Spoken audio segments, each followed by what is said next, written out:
రాష్ట్ర కేంద్ర ప్రభుత్వాలు రైతుని ఆదుకునేటువంటి ప్రయత్నం చేస్తూ ఉన్నాయా? రైతుని సంక్షోభంలోకి నెట్టివేసేటువంటి కార్యాచరణకు శ్రీకారం చుట్టాయా?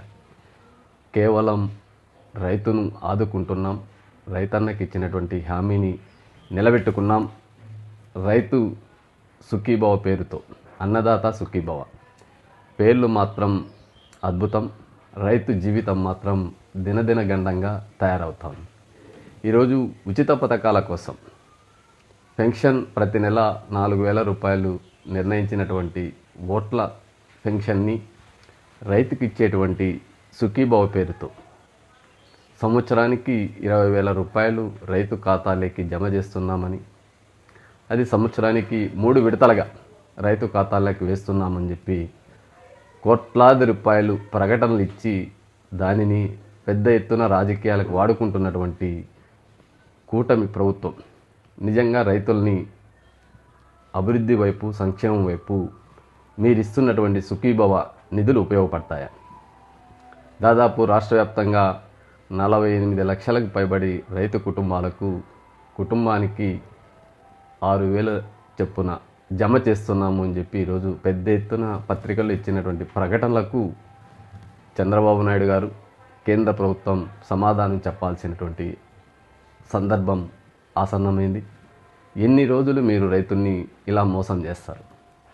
ఒకవైపు రైతు పండించినటువంటి పంటలకు గిట్టుబాటు ధర లేదు. ప్రతి పంట సీజన్ వచ్చేపాటికి కష్టపడి పండించినటువంటి పండ్ల తోటలు మొదలుకొని, ఆహార ధాన్యాలు మొదలుకొని, కాయగూరలు మొదలుకొని దళారుల పాలవుతూ ఉంటే రైతు శ్రమను మీరు రైతుని అవమానించేటువంటి ప్రకటనలు, ఇది రైతు భరోసా కాదు, రైతు సంక్షేమం కాదు, రైతుని దివాలా తీర్చేటువంటి అజెండాకు ప్రభుత్వాలు శ్రీకారం చుడతా ఉన్నాయి. మీరు ఇచ్చేటువంటి వృద్ధాప్య పెన్షన్లు కావచ్చు, వికలాంగుల పెన్షన్లు కావచ్చు, సంవత్సరానికి దాదాపు 48,000, 56,000 రూపాయలు ఒక వికలాంగ పెన్షన్ లేదా వృద్ధాప్య పెన్షన్ ఇస్తున్నటువంటి మీరు రైతుకి 20,000 రూపాయలు, అది కూడా 3 విడతలుగా విడుదల చేసి ఒక్క యూరియా బస్తా కూడా సరిపోయినటువంటి నిధుల్ని మీరు రైతుకి ఇచ్చి అవమానపరచడం కాదా? ఈరోజు రైతు పండించినటువంటి పంటలు అరటికి గిట్టుబాటు ధర లేక రోడ్ల పాలవుతుంది, పండించినటువంటి చీనీ రైతులు దళారుల పాలవుతూ ఉంది. మార్కెట్లో కాయగూరలు ఈరోజు కిలో టమోటా పండించడానికి రైతుకి 8 రూపాయలు ఖర్చు అవుతే 6 రూపాయలతో మార్కెట్లో కొనుగోలు చేసేటువంటి పరిస్థితిని చూస్తూ ఉన్నాం. ఇలా ప్రతి పంటకు మీరు నిర్ణయించినటువంటి గిట్టుబాటు ధరలు ఎక్కడే కానీ మార్కెట్లో రైతు నుంచి కొనుగోలు చేసేటువంటి పరిస్థితి లేదు. మరొక వైపు ఈ పశ్చిమాసియాలో జరుగుతున్నటువంటి యుద్ధాల వల్ల పెట్రోల్, డీజిల్ కొరత, యూరియా కొరత రైతు అభివృద్ధిని పూర్తిగా దివాలా తీస్తూ ఉంటే వీటన్నిటి పట్ల పాలకులు ఎలాంటి నిర్ణయాలు తీసుకొని రైతు పండించినటువంటి పంటలకు గిట్టుబాటు ధర కల్పించేటువంటి ప్రయత్నం కానీ లేదు. పార్లమెంట్లో రైతులు తీసుకున్నటువంటి పంట రుణాల గురించి ఒక ప్రకటన ఇవ్వడం జరిగింది. దాంట్లో ముఖ్యంగా తెలంగాణ, ఆంధ్రప్రదేశ్ రాష్ట్రాల రైతులు, అంటే తమిళనాడు మొదటి స్థానంలో దాదాపు 5 లక్షల కోట్లకు పైబడి రైతుల రుణాలు, పంట రుణాలు ఉంటే ఆంధ్రప్రదేశ్లో 3,45,000 కోట్ల రూపాయలు రైతులు బ్యాంకుల నుంచి తీసుకున్నటువంటి పంట రుణాల జాబితా ఉంది. దీనిని బట్టి రైతు ఎంత ఆర్థిక సంక్షోభంలో కొట్టుమిట్టాడుతున్నారో పాలకులు ఆలోచించాల్సినటువంటి బాధ్యత ఉంది. నిజంగా మీకు చిత్తశుద్ధి ఉంటే రైతుల మీద నరేంద్ర మోడీ గారికి, చంద్రబాబు నాయుడు గారికి ఒకటే డిమాండ్ చేస్తున్నాం.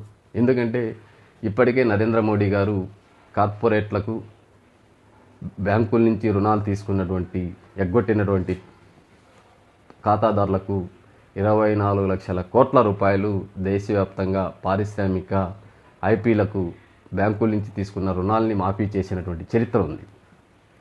ఇదే నరేంద్ర మోడీ గారు రైతుల గురించి, రైతు సంక్షేమం గురించి, రైతు గిట్టుబాటు ధర గురించి సందర్భం వచ్చినప్పుడల్లా పారిపోవడం, సమాధానం ఇవ్వకుండా పార్లమెంట్లో వెళ్తూ ఉన్నారు. నిజంగా మీకు చిత్తశుద్ధి ఉంటే మీరు ప్రకటించినటువంటి పార్లమెంట్లో దాదాపు 30 లక్షల కోట్ల రూపాయలు దేశవ్యాప్తంగా ఉన్నటువంటి రైతులు తీసుకున్నటువంటి రుణాలు బ్యాంకుల్లో ఉన్నాయి. మీరు వాటిని మాఫీ చేసేటువంటి దమ్ముందా? రైతును ఆదుకునేటువంటి చిత్తశుద్ధి ఉందా?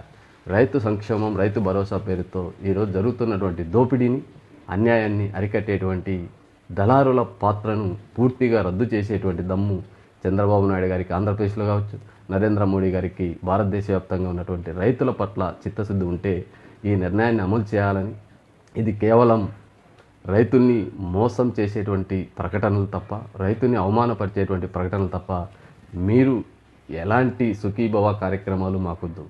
పండించినటువంటి పంటలు గిట్టుబాటు ధర ఇవ్వండి. సకాలంలో బ్యాంకుల నుంచి వడ్డీ లేని రుణాలను రైతులకు అందజేయండి.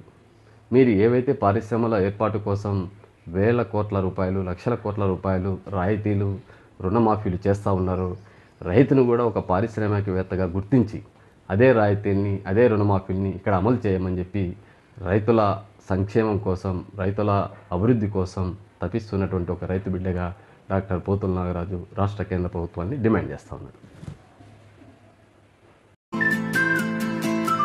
ఫాలో చేయొచ్చు కదా అండి, ప్లీజ్. అందరికీ నమస్కారం. మీరు వీడియో చూస్తున్నారు కానీ సబ్స్క్రైబ్ చేసుకోవడం లేదు. మా టార్గెట్ 10,000. దయచేసి సబ్స్క్రైబ్ చేసుకోండి, మాకు సపోర్ట్ చేయండి.